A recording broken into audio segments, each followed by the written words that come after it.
नमस्कार सर्वांना, हाऊसवाईफ मराठी या चॅनलवर तुमचं स्वागत आहे। तर आज मी बनवणार आहे आलूची भाजी।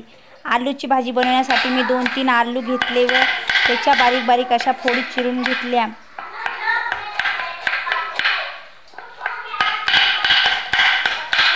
आलूची भाजी साधी सोपी पद्धत।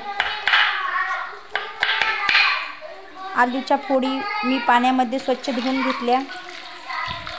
कढईमध्ये तेल घेतलं, त्याच्यामध्ये मोहरी, लहसून टाकून व्यवस्थित भाजून घ्यायचा। लहसून तेलामध्ये व्यवस्थित भाजायचा।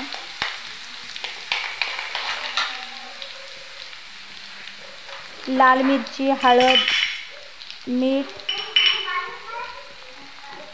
टाकायचं। सर्व मसाले टाकून घ्यायचे व तेलामध्ये व्यवस्थित भाजून घ्यायचे। आलूच्या फोडी टाकून घ्यायच्या। आलूच्या फोडी तेलामध्ये व्यवस्थित भाजून घ्यायच्या। व्यवस्थित मिक्स मसाले करून घ्यायचे।